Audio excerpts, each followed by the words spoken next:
all that you do is not only about booking meetings, closing deals, not only about your commission at the end of the month, is because you are contributing to something that is big. Motivation is key, and the context is so important for them to feel as a part of something bigger.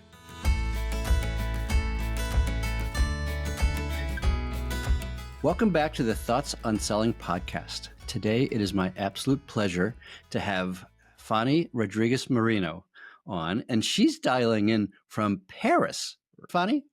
Yes, thank you so much, Lee, for having me. And yeah, definitely, I'm dialing from Paris, even if I'm not French. I'm living in Paris since a long time ago. It's been 14 years. So yeah, talking from Europe. But your accent is not originally from France. Not really. I'm Spanish, but I think I can have a bit of a mixture today. I'm Spanish from the South, Middle South, and I decided to move in 2010 because it was complicated there. Paris brought me a lot of opportunities, and I'm still here. Right. So tell me, who is Fani? That's not the easiest question because we tend to answer in a professional way when we are talking about fellows and so on.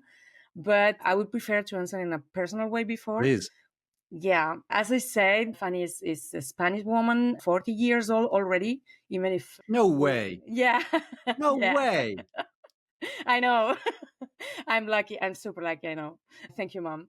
But yeah, being in France since 14 years, I'm a very positive person. I'm very passionate on what I do. I love traveling. I love knowing new cultures, new people. I will say my biggest value is that I'm not afraid of facing challenges in life because I think by putting out of my comfort zone that I can live the best experience. And yeah, I love street art. I love talking different languages and know different people. I'm very passionate about my work, even if I've done a lot of different things in my life. But I think it's very important to get a lot of different skills that can complete a work-life experience. And I'm very familiar and friend person. I love to be surrounded by people I love. So yeah, it's a little part of me. Fani, are you a good listener? I try because I'm a very talkative person. It's important to balance both. But yeah, it's super important to give the others the space to express themselves. Also to have all the context to give the right answer. And even a lot of time they are not waiting for our answer at all. But they're waiting to talk. Yeah, definitely. And I'm a little bit like this. So yeah, I can understand this kind of way to do things. But yeah, listening is a huge quality that we need to consider when we are working in sales, for sure. Yes, absolutely. Yeah. So I believe that real listening is a superpower for salespeople, because if you don't listen, if you don't actually hear what that other person is up to, how can you help them achieve the goals or results that they want to achieve? Definitely. And I think the challenge is not even only listening, because a lot of people are listening and elaborating the answer at the same time.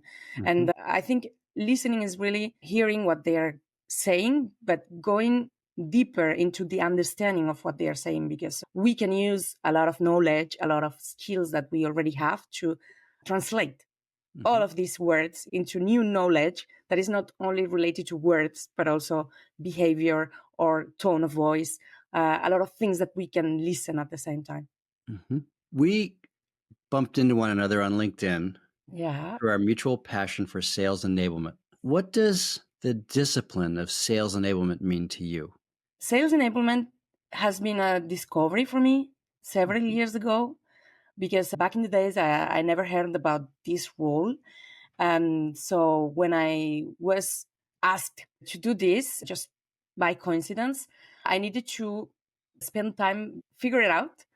What is this and how it could match with my expectation, with my wanting, etc. And finally, I feel like I found the right path. I don't know where it's going to come next, because we never know, and I'm not closing my doors. Life it's short, but it can be long too. So we have time to do a lot of things, but I've never feel that fulfilled in a role, for sure. I think the thing that is the most exciting for me is the fact that it's super challenging.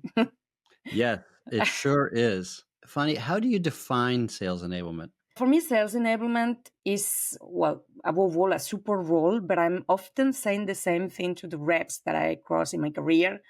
Sales enablement is providing you with everything that you need to excel on your role. And it can take a lot of things inside. So it's also a role that is built with people for people. So I cannot build sales enablement without them. But even if they are the principal beneficiator of my work. So it's a collaboration between not only sales or even CSM when it comes to revenue enablement or support teams or whatever. It's a collaboration between a lot of different teams in the company just to translate everything that is happening in the company into sales actions. It's really putting strategy into execution because it's not only about figuring out the strategy in a company, but also how we're going to reach these goals. And it's the most difficult part, and I think it's often misunderstood. I love that, Fani, because a lot of people come to sales enablement with the conversation from the bottom up. It's about training. It's about content. It's about coaching. And your approach is from the top down of supporting the company's strategy, helping the company reach its goals.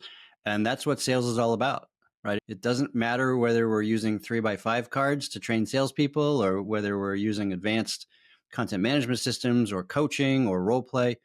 Whatever works is is the right thing to do in sales enablement, right? Exactly. And that's the thing that we need to figure out as a professional. It's not about, I'm going to do this kind of action because it's always working. Maybe not this time. You need to analyze what you need to reach as a goal, where the direction of the company are waiting the salespeople to go or the numbers to land, and then figure out the right thing. And the right thing won't be the same in different companies because you are not addressing the same people. And even I think everything needs to be break down into very individual approaches because you have different seniority levels in companies, you have different ways to learn. I think nowadays we are more familiar with this kind of difference in the way that we have every single person to learn something. And now we can talk openly about this.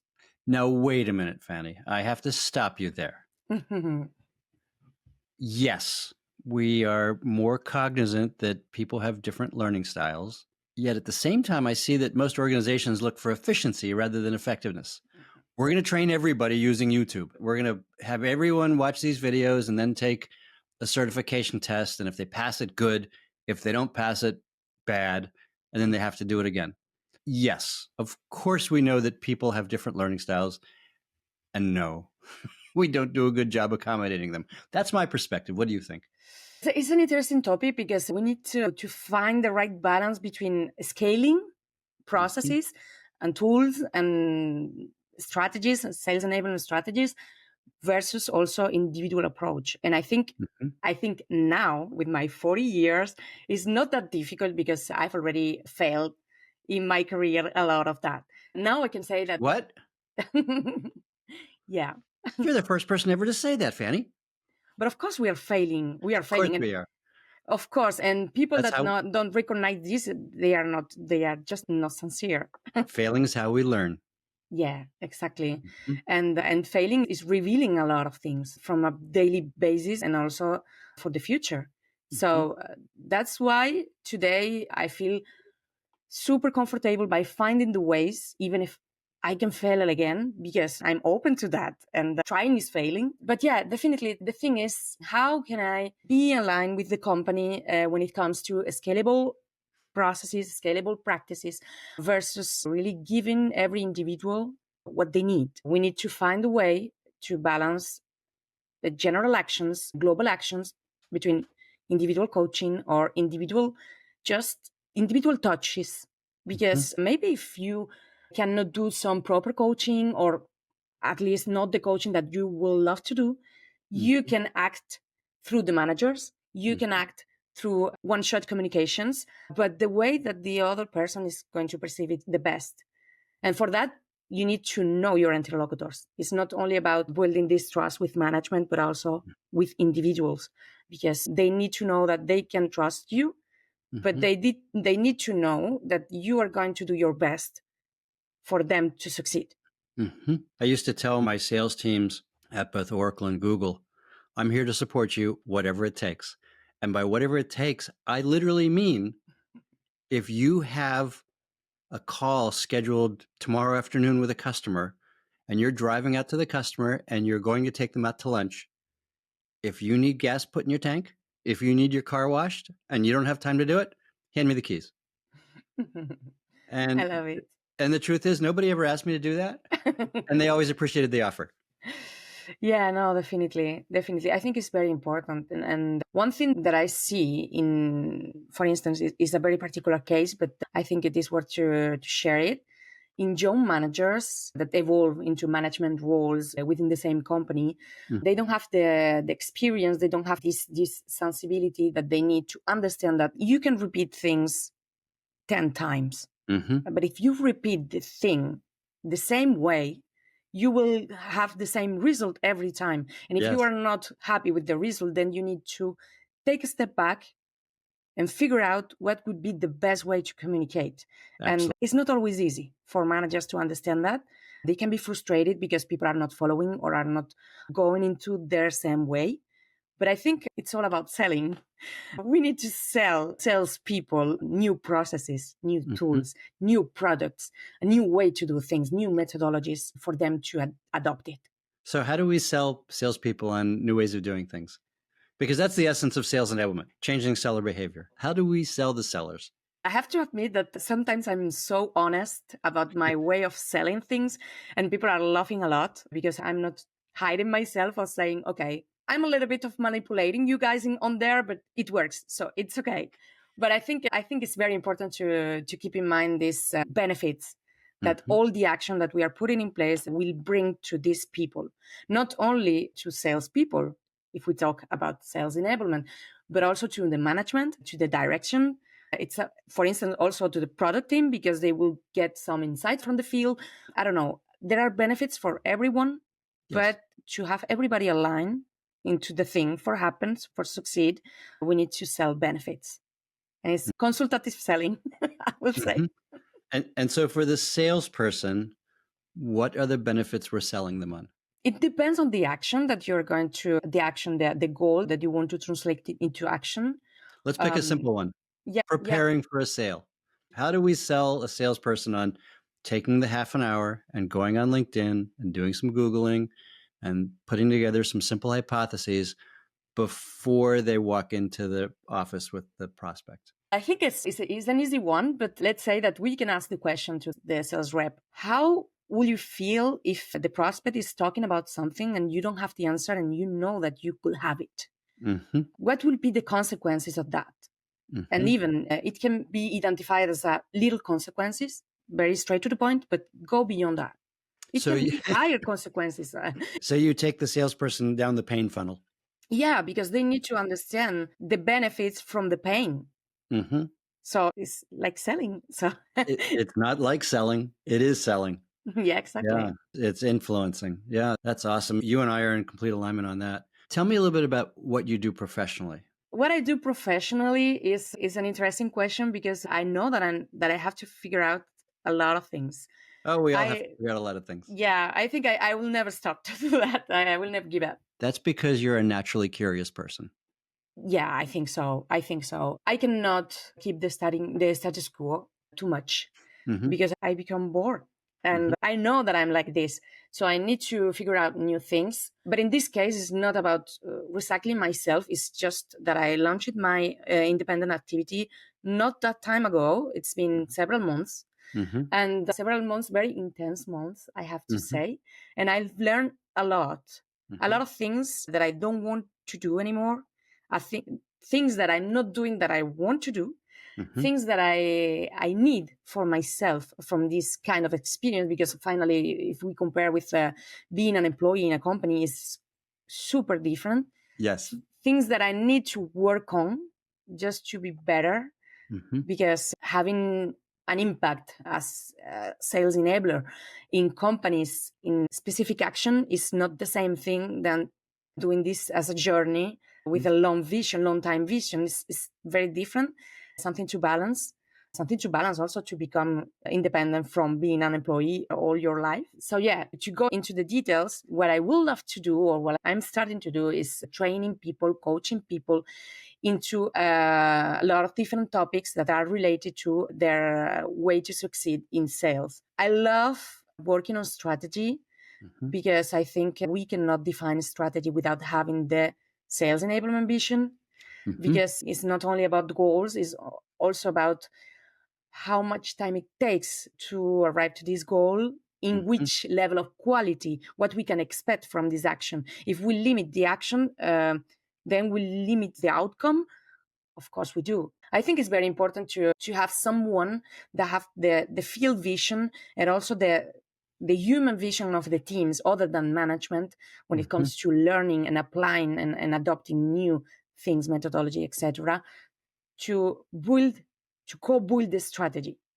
So this is something that I love to do. And I think that naturally I'm putting myself a little bit farther from execution in a very operational way, because I'm becoming older. I'm a senior profile. So I want to do other kind of things that are more challenging for me. So it's the switch that I need to do. And yeah, I'm very excited because I'm having very interesting conversation for 2025.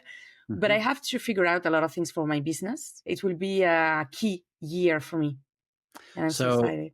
So that's awesome. And just as a quick follow up on one thing you said, you have to figure out a lot of things for your business. In my experience, after having launched my coaching practice almost 2 years ago, I thought I had figured out a lot of things. And then the market said, no, that's not what we want. What we want is coaching. We don't want account planning. We don't want opportunity reviews. We want coaching. And I resisted for a while. And then it wasn't that I gave in. It was, then I realized I am a coach. Why fight it? I am a coach and I love coaching. And I significantly narrowed my own practice from sales enablement and revenue enablement to sales coaching. Now, at the same time, one of my coaching clients turned me into a fractional CRO. So go figure, right? Yeah. The market will tell you what it wants.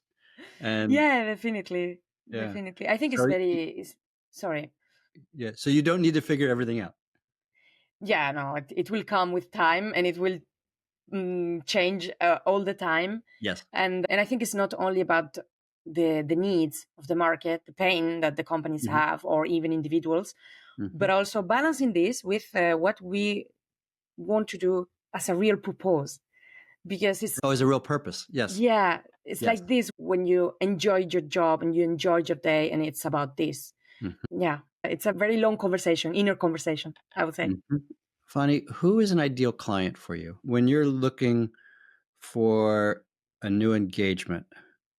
What's your ideal client? Small, large, industry, maturity? What's an ideal client for you? It's a tricky question because I think I can enjoy a lot of different situations. I love to work with tech companies because I've been working in SaaS since 10 years. So this is something that I love, not really related to a specific industry, because I'm very curious. So I know to change things, to discover new things, and the experience give me the reason. I've learned a lot of things in different aspects because of the industry of the company where I work. So I think it's very exciting to train and coach people in large companies that have already an experience. They are used to it. It can be easier. Not when it comes to senior people. It's always difficult, but I can also find very exciting moments with companies that are starting, because we need to put things in place, figure it out, and they are very thankful of all the enablement actions that the company put in place for them. So I think it's more about the feeling that I have with the people before signing a contract, say, hey, it's a very good opportunity. I want you to go deeper on that. And yeah, I have a very good example of my current missions today, because on one hand, I'm working on playbooks and onboarding for a company it's an early stage company. It's very exciting, a lot of things to build. But at the same time, I'm working with a company that has more than 20 years, and I'm a BDR manager, so nothing related, but I'm enjoying it a lot. So Mm-hmm. I think I don't want to put myself into a specific case. I need to stay open and work a lot with my feelings. I'm like this, so I need to be who I am, even Mm-hmm. for business. That's awesome. I find that smaller companies tend to value and appreciate the support a lot more. For instance, I'm working with 3 different field reps at IBM, and individually, they each love the work and they value the work and they get benefit from the work. And I'm also working with a 14-person, $2.5 million manufacturing company that sells 100% indirect through channels. Okay. And the work to do there is so much more fundamental of this is how we talk with a partner about how they go to market with us. And it's a simple thing. Do we talk about how much we're going to sell to them? No, we don't sell to partners. Partners sell our gear and we sell with partners. And so fundamental things like that of repositioning our language to our partners so that they see us as a partner rather than a vendor. And our partners have, in some cases, hundreds of products on the shelf. And so I see smaller companies as being really hungry for that help, whereas larger companies, we could use a tune-up. Yeah, and it's super complicated to break what has been done during years and to challenge it. It's so difficult. I've seen this in the same company with different seniorities, and it's so difficult. But yeah, definitely, it's little companies are appreciating this so much. But on the other hand, we need to be careful because sometimes direction of these companies thinks that enablement actions will solve the problems, and maybe we didn't do the basic stuff before, and we cannot enable people if we don't have a clear ICP or a clear processes. So there are a lot of things to figure out, and we need to do things in the right order. Yeah. And so in small companies, sometimes a lot of the work that's necessary is outside of sales enablement. Developing an ICP is not sales enablement, and it has a huge impact on sales enablement. Your comment reminded me of the work I did with product managers at Google. As I was helping product managers develop enablement decks for the sales organization, and this was a global sales organization, they would start off by talking about how big the market is. The TAM of this market is $400 billion, right? And then they would go into 40 pages of how important the product is. And I enforced a different approach. You get 15 slides. The first set of slides is about the customer and their problem. The second part, which is like 3 to 5 slides, is about how our product or solution addresses that problem with some case studies. And the third is who to call on, what messages to use, and where your support resources are, right? If I need second tier technical support, if I need a technical specialist, if I need a case study, if I need something else, here's who to reach out to. And I would always MC, so to speak. I would always host these sessions.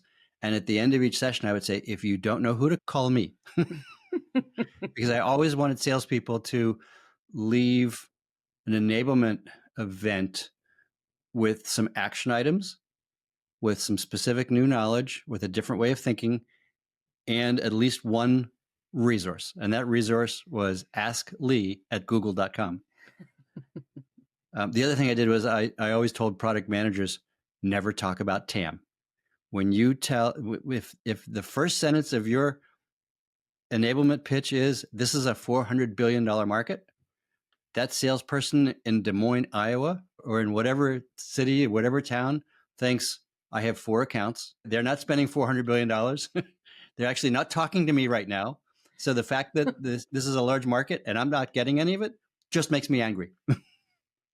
Oh, yeah, definitely. I think it's not only related to sales enablement, but I think it's communication in the large sense of things.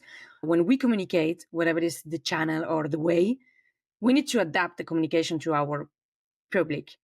There is no secret on there. And I had a discussion recently with product managers in the company and one of my clients' company, and just giving them a little bit of a vision, of macro vision with specificities of salespeople. You cannot talk to them the same way you talk to customers, the same way you talk to your partner in crime for product marketing. You cannot talk to them the same way you talk to managers. You need to take into consideration not only what are their interests when it comes to your product and how to sell it, but also how they can receive the information. Salespeople are very busy people. They have a lot of pressure. Right. You cannot speak to them at the specific moments of the month because it's not the right moment and they are Right. not going to hear you. So a lot of things that need to be adapted into communication. And something that I did in the past that was very interesting was executing product training in a very aligned way with the sales methodology. So it's super powerful because it breaks down the product in a way that they can find actionable, but at the same time I'm using every single training to reinforce the sales methodology. So it's also a benefit for me.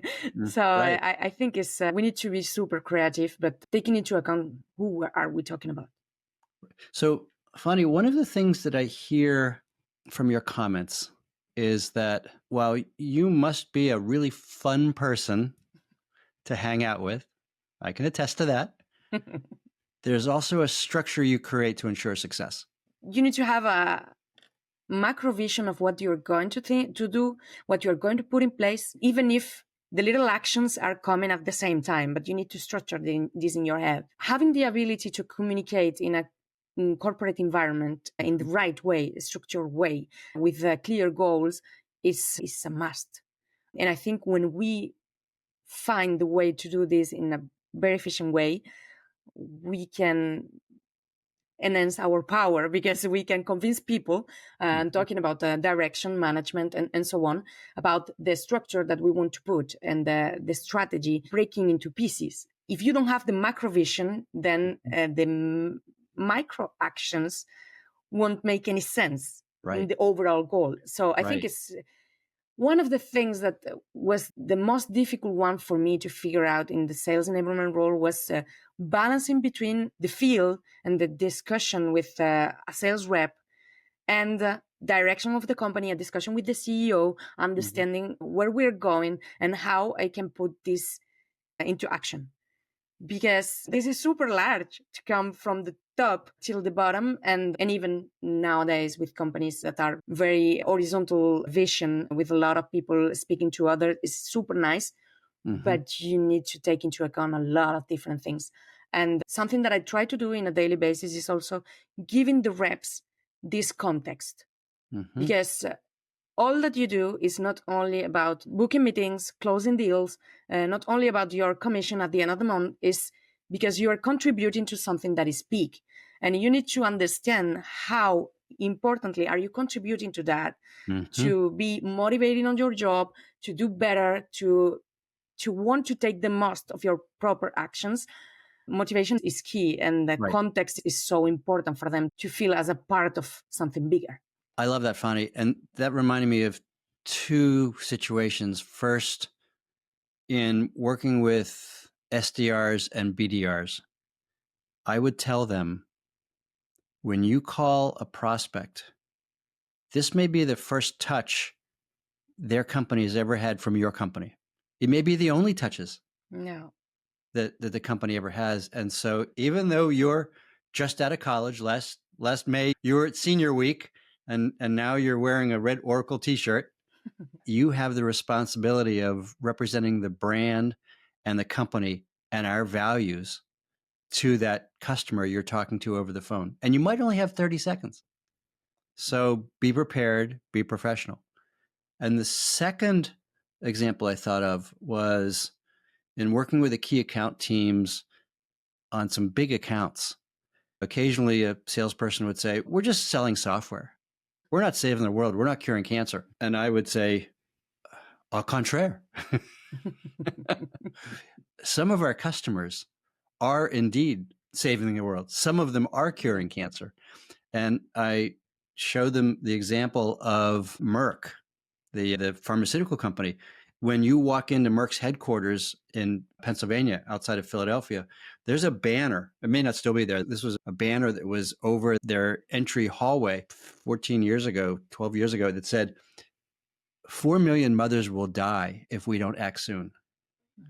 And Merck employees would walk under that banner every day and look up and go, shit, we have to get to work. And if you, as an Oracle salesperson, don't have that same sense of urgency, they're going to look for someone who does. Yeah. And I wish I had kept a photo of that banner. And when I recently Googled the program to see if I could find that banner, I found that program is still running. It's a 10-plus-year-old program, and it creates the context for thousands of Merck employees every day. And so I use that conversation track to provide some sense of urgency, create a sense of urgency for my salespeople. If you wait till tomorrow, there may be a negative impact. Today, I've got coaching clients who call on hospitals. Yeah. And life and death happens every day. Life and death situations happen every day in hospitals. Let's make sure we're prepared and we're aligned with the charter of our customers to help them in every way we can. Definitely. And it's not even related to the impact of the company. We can even think into a very personal way. We are selling software. We are all very technological people, and we are using software every day. And we have the way today to compare of the way that we used to do things 20 years ago. Yes. So how wonderful has changed everything for us. So the fact of not having a software can be a game changer, and you don't know how people are feeling on their job in a daily basis, how they can change their life, put them on the right path for their goals. It's super important, and it's not only about one person, but a lot of people beneficiating from the same thing. Right. So I think it's very important to understand the pain. Yeah. I was running a key account planning session at Xerox's headquarters years ago. And as part of the intro to set that context, I said, how many of you drove on the New York Thruway to get to this meeting today? And about half the hands went up. And I said, Xerox's business process outsourcing organization runs the tolls on the Thruway. You used a Xerox service to get to this meeting. And our customers create value for us every day. The food we eat, the transportation we use, the networks we surf, all of that. And when salespeople are present to that, they can act more powerfully. I had a rep who called on a business called Beyond Meat, which makes vegetable, plant-based meat, a meat alternative. And he would take pictures of his kids eating this Beyond Meat sandwiches on the beach in California, which is where he lived. And he would send those to his clients at his contacts at Beyond Meat so that they knew that he was a supporter. He wasn't just selling them stuff. He was a supporter. And that goes a long way. Definitely. I think it's super important to identify ourselves with our prospects, because otherwise, how can you possibly sell a solution if you are not even understanding what they feel when they experience the problem that they have? It's like something that arises very often. And as you said, above all, for this first touch, when we call prospects and we try to book a meeting to discuss further, a lot of reps are saying to themselves, but I'm disturbing them. I'm not relevant. They are going to hate. But you cannot know this. Maybe you are the right person at the right time that suggests the right solution, and it's perfect. It's just perfect. But at the same time, if you don't try, you cannot anticipate the answer. Why are you putting yourself in a fake prospect shoes? You are inventing things. I think it's all about them and how to. It's once again a little bit of psychology of how to communicate with every single people, because we need to adapt ourselves all the time. But definitely we are here to solve problems and to help people, not to push a product into the market. There is no sense of that. So, Fani, we could talk for the next 4 hours. I think so. Except that it's late your time in Paris. And this has been a fabulous conversation. There are a couple of key takeaways. One, It's good to have fun. Yeah, It's good to have fun. It's important to be passionate about what you do and where you spend your time. Second, sales enablement is not a single threaded function.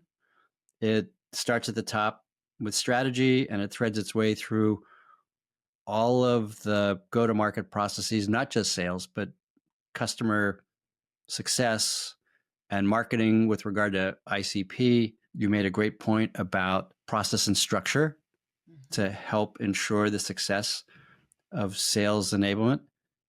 And we talked about listening as a superpower. Is there anything else you'd like to add to those key takeaways? No, I think you took everything that we can highlight from this conversation, and just adding that it was a pleasure to discuss with you. And I feel totally aligned on the fact that we could spend hours and hours to discuss about what we love.